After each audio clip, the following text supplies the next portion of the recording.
Question number 4 है हम लोग का कि सुप्रिया स्टील लिमिटेड कंपनी ने 100 रुपये प्रति अंश के 50,000 समता अंश निर्गमित किए जो कि निम्नलिखित प्रकार दिए थे। आवेदन पर 10 रुपये, आवंटन पर 20 रुपये, प्रथम याचना पर 30 और अंतिम याचना पर 40 रुपये। सभी अंश जो थे वो क्रय कर लिए गए थे और राशियां जो है वो विधिवत प्राप्त हो गई, लेकिन 10,000 समता अंशों पर प्रथम याचना और 15,000 समता अंशों पर अंतिम याचना की दी राशियाँ प्राप्त नहीं हुई हैं। सुप्रिया स्टील लिमिटेड की बहियों में उपयुक्त व्यवहारों का रोजनामचा प्रविष्टियां करना है और प्रारंभिक आर्थिक चिट्ठा बनाना है। तो आप देख सकते हैं कि ये जो क्वेश्चन है वो हम लोग का कॉल इन एरियर यानी कि याचना पर बकाया राशि से संबंधित, यानी कि कुछ अंश के धारक ऐसे हैं जिन्होंने अपनी याचना की राशि का भुगतान नहीं किया हुआ है। तो आइए हम लोग देख लेते हैं कि इस संबंध में हम लोग किस प्रकार लेखे करेंगे।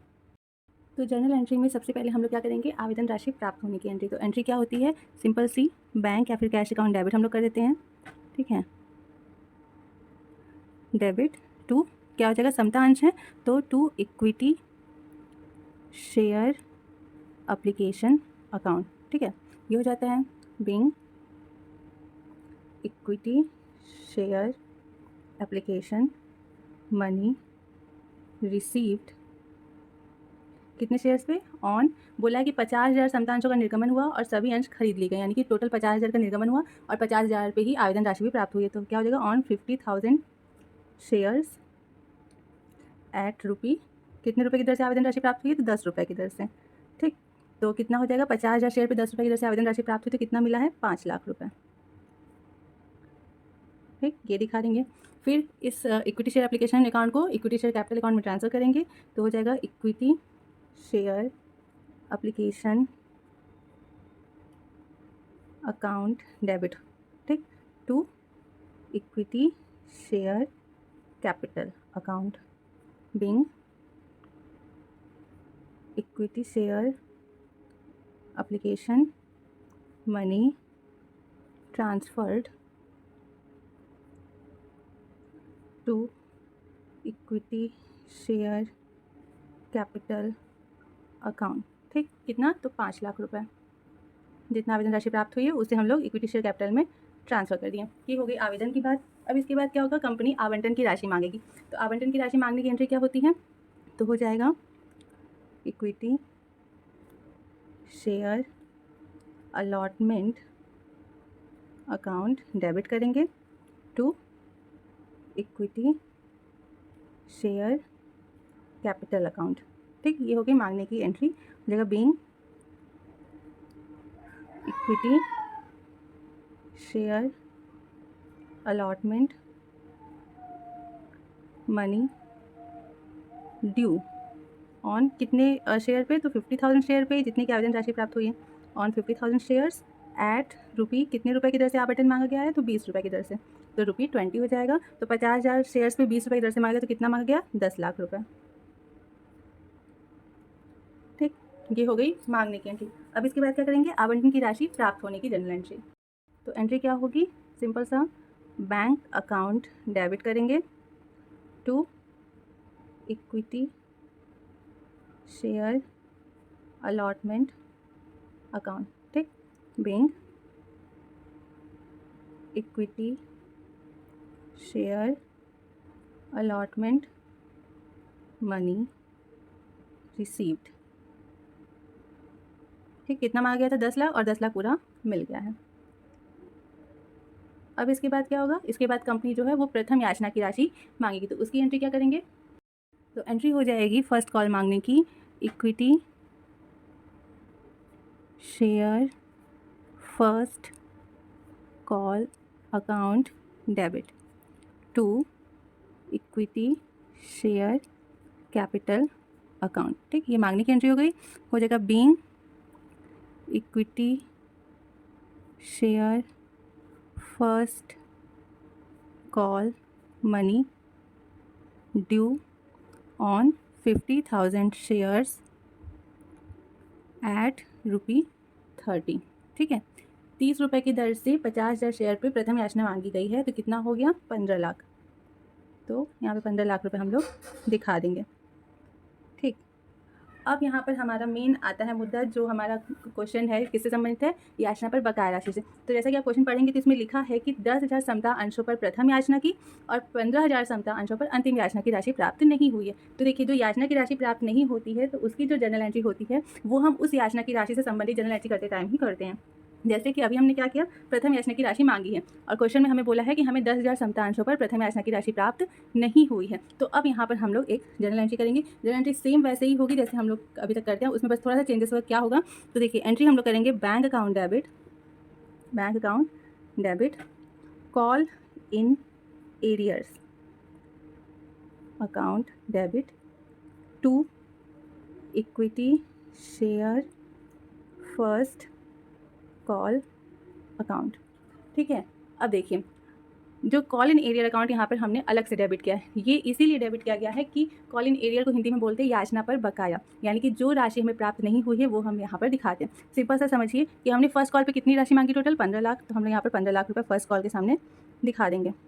ठीक, बोल रहा है कि 10,000 समता अंशों पे हमें प्रथम याचना की राशि प्राप्त नहीं हुई है। देखिए 10,000 समता अंश हो गए और याचना की राशि हम लोग कितनी मांगे थे, 30 रुपये। एक शेयर का दाम हम लोग 30 रुपये मांगे थे, तो 10,000 समता अंशों पर हमें 30 रुपये के हिसाब से पैसा प्राप्त नहीं हुआ, यानी कि हमें कितना पैसा प्राप्त नहीं हुआ, तो 3 लाख। ठीक है, 10,000 समता अंशों पर 30 रुपये के हिसाब से हमें पैसा प्राप्त नहीं हुआ है, तो उसके हिसाब से हमें कितना प्राप्त नहीं हुआ, 3 लाख रुपये हमें प्राप्त नहीं हुए। तो जो राशि हमें प्राप्त नहीं होगी वो हम लोग दिखाएंगे कॉल इन एरियर्स अकाउंट के सामने, क्योंकि ये एक तरीके का लॉस है तो इसलिए इसको डेबिट में ही दिखाते हैं।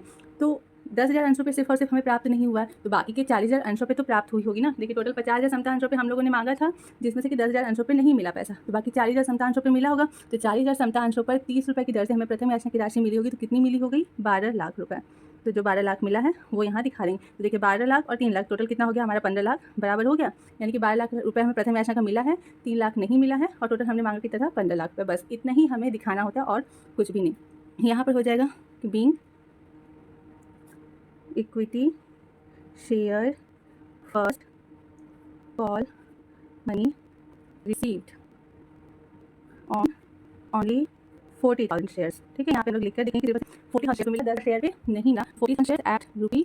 ठीक है, तो इससे हमें समझ कि 10 शेयर जो प्रथम याचना की राशि नहीं मिली है।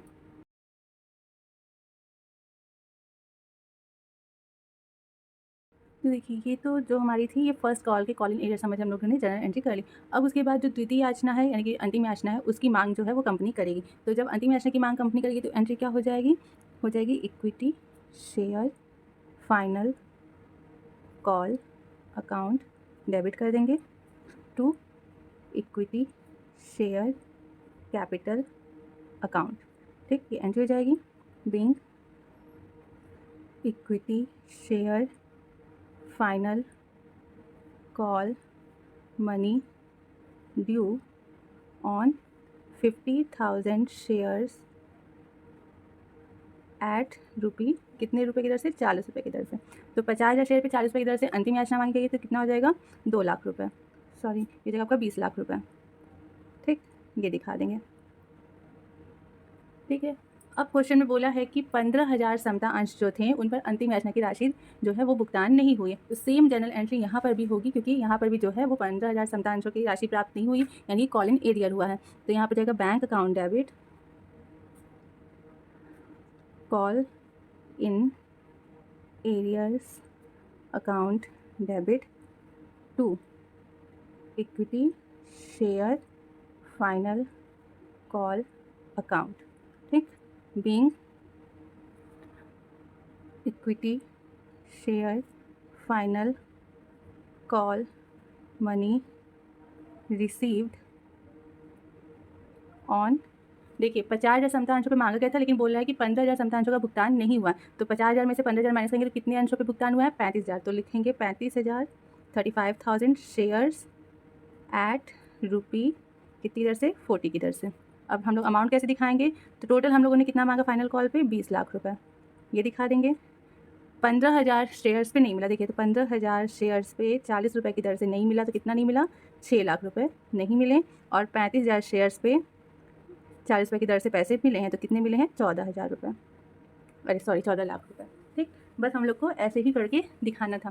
तो ये सारी एंट्रीज जो हैं वो हमें यहाँ पर इस क्वेश्चन में करनी थी। आई होप कि आप लोग को याचना पर बकाया राशि संबंधी जो भी जनरल एंट्री वो काफ़ी अच्छे समझ में आएगी कि इसमें कुछ नहीं करना है, बस जो राशि हमें प्राप्त नहीं हुई है यानी कि जो बकाया है उसके लिए हम लोग कॉल इन एरियर अकाउंट को डेबिट करते हैं। कहाँ पे डेबिट करते हैं? जो याचना की राशि प्राप्त नहीं हुई है उस याचना के संबंध में जब हम लोग प्राप्त होने की एंट्री करते हैं उसी के साथ हम लोग क्या करते हैं, कॉल इन एरियर अकाउंट को भी डेबिट करके दिखा देते हैं। बाकी और कुछ भी यहाँ पर अलग से नया नहीं है। हाँ, अब एक चीज़ आपको हम यहाँ पर बता देते हैं और कि देखिए कभी कभी क्वेश्चन में क्या होता है कि कॉल इन एरियर अकाउंट खोलने के लिए मना किया रहता है, यानी कि क्वेश्चन में बोला जाता है कि बिना कॉल इन एरियर अकाउंट खोले हुए ही हमें क्या करना है, जनरल एंट्री करनी है। और कभी कभी क्या होता है क्वेश्चन में कुछ भी नहीं कहा है, कुछ भी नहीं कहा है तो आप अकाउंट खोल करके दिखा सकते हैं, यानी कि इस तरीके से जनरल एंट्री करके दिखा सकते हैं।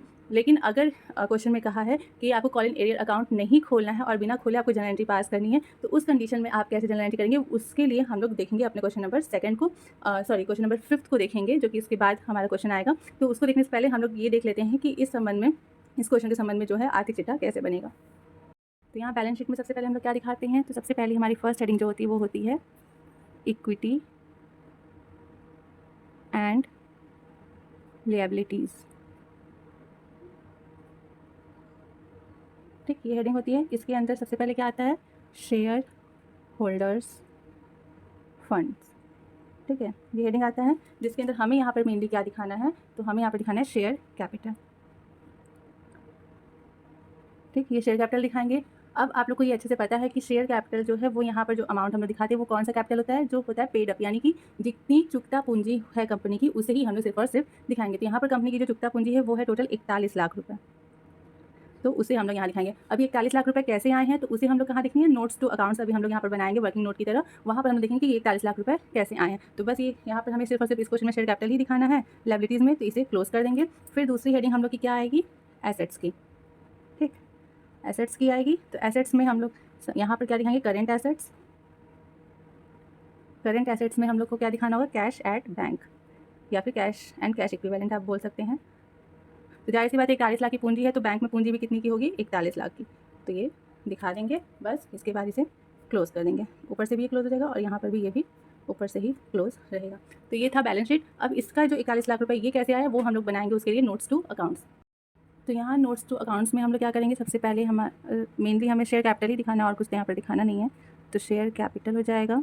कैसे आया है ये, तो सबसे पहले आपको पता है यहाँ पर कि हम लोग ऑथराइज कैपिटल दिखाते हैं, बट हमारे क्वेश्चन में ऑथराइज कैपिटल के बारे में कोई सूचना नहीं दी हुई है। उसके बाद बोला है निर्गमित पूंजी, यानी कि इशूड कैपिटल से स्टार्ट हुआ है, तो हम लोग यहाँ पर इशूड कैपिटल से स्टार्ट करेंगे। तो दिखाएंगे इशूड कैपिटल, इशूड कैपिटल तो कितना है, तो 50,000 शेयर्स ऑफ ₹100 ईच, यानी कि 50,000 शेयर निर्गमित किया गया और एक शेयर के मूल्य कितना रखा गया है, तो 100 रुपये। इस हिसाब से कितना निर्गमन हुआ है, तो 50 लाख की पूंजी का निर्गमन हुआ है। ठीक, इससे तो हमें कोई मतलब नहीं है निर्गमित पूंजी से, तो इसे क्लोज कर देंगे। उसके बाद क्या होता है, इशूड कैपिटल के बाद क्या होता है, सब्सक्राइब्ड कैपिटल। सब्सक्राइब्ड और कॉल्ड अप हम लोग यहाँ पर एक साथ ही दिखा सकते हैं, इसलिए क्योंकि जितना जनता द्वारा खरीदा गया है उस पूरी शेयर्स पे क्या है, पैसा मांगा गया है कंपनी द्वारा। यहाँ पर subscribed and called up capital, जब दोनों कैपिटल का अमाउंट सेम होता है तो एक साथ हम लोग इसे दिखा सकते हैं। तो subscribed and called up capital में कितना है, तो 50,000 शेयर निर्गमन किया गया था, तो 50,000 शेयर जनता द्वारा खरीदा भी गया और इतने ही शेयर पे जो है वो पैसा मांगा भी गया। तो 50,000 शेयर्स ऑफ रुपी कितना बन गया, 100 रुपये मांगा भी गया है ईच, यानी कि टोटल वही 50 लाख रुपये मांग भी लिया गया। इससे भी हमें मतलब नहीं है, इसे भी हम लोग यहाँ पर क्लोज कर देंगे। लास्ट में आता है कॉल्ड अप के बाद क्या आता है, पेड अप कैपिटल, जो कि हम लोग के लिए इंपॉर्टेंट है। तो पेड अप कैपिटल हम लोग यहाँ पर दिखाएंगे। तो पेड अप कैपिटल में हम लोग सबसे पहले क्या दिखाते हैं कि हम लोगों ने कितना मांगा था। तो यहाँ पर देखिए हम लोगों ने मांगा था 50,000 शेयर्स पे ऑफ ₹100 ईच के हिसाब से हम लोग मांगे थे, तो हो गया था 50 लाख रुपए। ठीक, इसमें से हम लोग करेंगे माइनस कॉल इन एरियर्स। ठीक है, ये माइनस करेंगे। अब क्या कितना माइनस होगा, तो सबसे पहले जो है वो 10,000 समता अंशों पे 30 रुपये के हिसाब से हमें नहीं मिला था फर्स्ट कॉल, यानी कि माइनस होगा यहाँ पर 3 लाख रुपये। 3 लाख रुपये हमें नहीं मिला था। उसके बाद 15,000 समता अंशों पर हमें 40 रुपये के हिसाब से 6 लाख रुपये नहीं मिले थे। ठीक, तो टोटल कितना हो गया, 9 लाख रुपये हमें नहीं मिला। तो इस हिसाब से हमें कितना मिला, तो 50 लाख से 9 लाख नहीं मिला तो कितना मिला, 41 लाख रुपए। तो ये हो गई हमारा पेड अप कैपिटल यानी कि चुकता पूंजी, और इसी कैपिटल को हमने अभी ऊपर बैलेंस शीट में शेयर कैपिटल के सामने दिखाया है। इसीलिए हमने आपसे कहा था कि जो शेयर कैपिटल होता है उसके सामने हम लोग कौन सा कैपिटल दिखाते हैं, जो फुल्ली पेड अप कैपिटल यानी कि जितना हमें रियल में चुकता हुआ है जनता द्वारा कंपनी को, वही कैपिटल हम लोग क्या करते हैं ऊपर वहाँ पर दिखाते हैं। तो बस यही हमें यहाँ पर दिखाना था और कुछ भी नहीं। इसे क्लोज कर देंगे, बस ये क्वेश्चन समाप्त होता है। तो आई होप कि आप लोगों को क्वेश्चन समझ में आएगा। बढ़ते हैं नेक्स्ट क्वेश्चन की तरफ। तो क्वेश्चन नंबर 5 है कि ए लिमिटेड ने 10 रुपये प्रति अंश वाले 40,000 समता अंश निर्गमित किए। इन अंशों पर 2 रुपये आवेदन पर, 3 रुपये आवंटन पर और 5 रुपये प्रथम एवं अंतिम याचना पर राशियां दी थीं। सभी राशियां जो है वो विधिवत प्राप्त हो गई, परंतु राजू जिसके पास 500 समता अंश हैं ने आवंटन और प्रथम एवं अंतिम याचना की राशियों का भुगतान नहीं किया, और शशि जिसके पास 300 समता अंश हैं ने प्रथम एवं अंतिम याचना का भुगतान नहीं किया। ए लिमिटेड की बहियों में आवश्यक रोशांशा प्रविष्टियां करना है। तो आइए देख लेते हैं इस क्वेश्चन को भी। हालांकि इस क्वेश्चन में हमें नहीं बोला हुआ है कि हमें कॉलेज एरियर अकाउंट नहीं खोलना है या फिर खोलना है, बट क्योंकि आपको दोनों कॉन्सेप्ट पता चल रहा है कि दोनों तरीके से हम लोग कैसे लेखा करते हैं, इस वजह से हम इस क्वेश्चन को आपको बिना कॉलेज एरियर अकाउंट खोले हुए सॉल्व करवाएंगे। तो आइए देख लेते हैं। तो यहाँ पर भी सेम सिंपल सी एंट्री जो होगी वो हमारी आवेदन राशि प्राप्त होने से स्टार्ट होगी। तो हो जाएगा बैंक अकाउंट डेबिट कर देंगे to equity share application account, ठीक। Being equity share application money received on कितने शेयर्स पे, तो 40,000 शेयर निर्गमन हुए हैं, तो ऑन 40,000 शेयर्स एट ₹10, ठीक। तो कितना प्राप्त हुआ, 4 लाख रुपए, ठीक। इसे हम लोग क्या करेंगे, ट्रांसफ़र कर देंगे। तो जगह equity share application account debit to equity share capital account being equity share application money transferred to equity share capital account, ठीक। कितना, तो 4 लाख रुपए, ठीक। आवेदन की राशि का हो गया एंट्री। अब हम लोग क्या करेंगे, आवंटन राशि की याचना करेगी कंपनी। तो आवंटन राशि की एंट्री क्या हो जाएगी, equity share allotment account debit हो जाएगा to equity share capital account, ठीक। Being equity share allotment money due on 40,000 shares at ₹10, ठीक है। सॉरी, यहाँ पे थोड़ी सी गलती हो गई। यहाँ पर जो आवेदन पे मांगा गया, हमने यहाँ पे पूरी रकम अंश की बता दी है। आवेदन पर जो है वो 2 रुपये मांगा गया था, ठीक है। तो 2 रुपये के हिसाब से मांगा गया, तो कितना हो गया, 40,000 शेयर पे 2 रुपये के हिसाब से 80,000, ठीक। ये हो जाएगा 80,000 रुपये। और यहाँ पे जो है आवंटन पर जो है वो 3 रुपये के हिसाब से मांगा गया है, तो यहाँ पे हो जाएगा 1,20,000 रुपये, ठीक। ये दिखा देंगे। ये हो गई मांगने की एंट्री। अब बोला है प्राप्त होने की एंट्री हम लोग करेंगे। तो क्वेश्चन में कहा है कि राजू जिसके पास 500 समता अंश है उसने आवंटन और प्रथम एवं अंतिम याचना की राशि का भुगतान नहीं किया है। तो यहाँ पर देखिए, नाम से हमें कोई मतलब नहीं होता है, कंपनी के लिए वो सिर्फ और सिर्फ क्या है, एक अंशधारी है। तो हमें किससे फ़र्क पड़ता है कि हमारे कितने अंशों पर पैसा नहीं मिला है। तो सिंपल सी यहाँ पे जो एंट्री होगी, क्योंकि हम लोग एंट्री जो कर रहे हैं वो करेंगे कॉलिन एरियर अकाउंट बिना खोले, तो करेंगे bank account debit to equity share allotment account. जैसे हम लोग सिंपल से पहली एंट्री करते थे, पहले जो एंट्री करते थे सेम वैसे ही एंट्री होगी।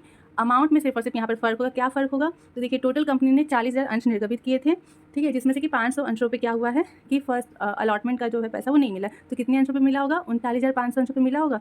तो 39,500 अंशों पे कितने रुपये की दर से, 3 रुपये की दर से, ठीक है। 3 रुपये की दर से पैसा मिला होगा अलॉटमेंट का। तो कितना हो गया, 1,18,500 रुपये, इतना पैसा मिला है। तो बस हम लोग यहाँ पे दिखा देंगे कि हमें कितना पैसा मिला है। जो रकम हमें नहीं मिली, यानी कि 500 अंशों पे जो हमें 3 रुपये के हिसाब से 1,500 रुपये नहीं मिले हैं, उन्हें हम लोग यहाँ पर नहीं दिखाएंगे। बाकी जो हमें टोटल अमाउंट मिला है अलॉटमेंट का, सिर्फ और सिर्फ हम लोग उसे ही दिखाएंगे अगर हम लोग कॉलिन एरियर अकाउंट नहीं खोल रहे हैं। तो बस यहाँ पर हो जाएगा being equity share allotment money received on कितने शेयर्स पे, तो 500 शेयर्स पे नहीं मिला। टोटल शेयर कितना था, 40,000, तो 40,000 में 500 करेंगे, 39,500 शेयर्स पे मिला है एट ₹3, ठीक है। 3 रुपये की दर से इतने शेयर पे हमें इतना पैसा मिला। बस हमें ऐसे ही यहाँ पे दिखाना था। अब उसके बाद क्या होगा, कंपनी अंतिम मांग की याचना करेगी, यानी कि प्रथम एवं अंतिम याचना करेगी। तो यहाँ पर एंट्री क्या हो जाएगी, equity share first and final call. Account debit कर देंगे to equity share capital account, ठीक, being equity share first and final call money due on 40,000 shares at ₹5, 5 रुपये की दर से। तो 4,000 अंशों पे 5 रुपये की दर से मांगा गया, तो कितना मांगा गया है? 2 लाख रुपए। इसे दिखा देंगे। अब हमारे क्वेश्चन में बोला है कि जो 500 समता अंश राजू के पास थे, उस पे उसने आवंटन का तो भुगतान नहीं किया था, साथ में उसने प्रथम एवं अंतिम याचना का भी भुगतान नहीं किया था। और एक दूसरा अंशधारी है शशि, जिसके पास 300 समता अंश थे, उसने भी प्रथम एवं अंतिम याचना का भुगतान नहीं किया। यानी कि जो हमारा फर्स्ट एंड फाइनल कॉल है, इस पर हमें टोटल 800 अंशों पे भुगतान नहीं मिले। 500 अंश राजू के और 300 अंश शशि के, इन दोनों को मिला के टोटल अंश कितने हुए? 800। टोटल 800 अंशों पे हमें जो है वो प्रथम एवं अंतिम याचना की राशि का भुगतान नहीं हुआ है। तो एंट्री जब हम लोग करेंगे तो हो जाएगा bank account debit to equity share first and final call account. अब हमें कितने अंशों पे पैसा यहाँ पे प्राप्त हो रहा है? तो टोटल 40,000 अंशों पे मांगे थे, जिसमें से कि 800 अंशों पे प्राप्त नहीं हुआ है। यानी कि कितने अंशों पे प्राप्त हुआ है? तो 39,200 अंशों पे हमें प्राप्त हुआ है 5 रुपये की दर से। तो कितना प्राप्त हुआ है? 1,96,000 रुपये हमें प्राप्त हुए हैं। वो हम लोग यहाँ पर दिखा देंगे, 1,96,000 रुपये ये दिखा देंगे। अब 800 अंशों का आप 5 रुपये के हिसाब से लगाइए, अनुमान कितना होगा? तो 800 अंशों में 5 रुपये के हिसाब से हमें कितना नहीं मिला? 4,000 नहीं मिला। तो देखिए 4,000 रुपये की कमी यहाँ पे दिख रही है ना, तो बस वो 4,000 हम यहाँ पे दिखाएंगे नहीं, सिर्फ और सिर्फ अमाउंट में माइनस करके दिखा देंगे। तो हो जाएगा being equity share first and final call money received on 39,200 shares at ₹5। बस इतना ही हमें दिखाना है। अगर हम लोग यहाँ पर कॉल इन एरियर अकाउंट खोलते हैं तो यहाँ पे हो जाता है bank account debit, call in arrear account debit. और कॉल इन एरियर में हम लोग क्या करते हैं? 800 × 5, यानी कि यहाँ पे 4,000 दिखा देते और कॉल अकाउंट के सामने 2 लाख रुपये होते। सेम ऐसे ही हम लोग अलॉटमेंट के टाइम पे भी करते। बाकी दोनों में और कोई खास चेंजेस नहीं है। और जब बैलेंस शीट जो होता है, बैलेंस शीट हम लोग पिछले क्वेश्चन की तरह ही सेम वैसे ही बनाएंगे, उसमें और कोई चेंजेस नहीं आएगा। तो आई होप कि आप लोग को ये कॉल इन एरियर संबंधित दोनों ही कॉन्सेप्ट जो है, दोनों ही तरीके जो है वो काफ़ी समझ में आए होंगे। हमारे क्वेश्चन में जिस हिसाब से कहा होगा उस हिसाब से हमें उस क्वेश्चन को सॉल्व करना है। और अगर क्वेश्चन में कुछ भी नहीं कहा है तो आप दोनों में से कोई भी कॉन्सेप्ट, कोई भी विधि अपना करके उस क्वेश्चन को सॉल्व कर सकते हैं।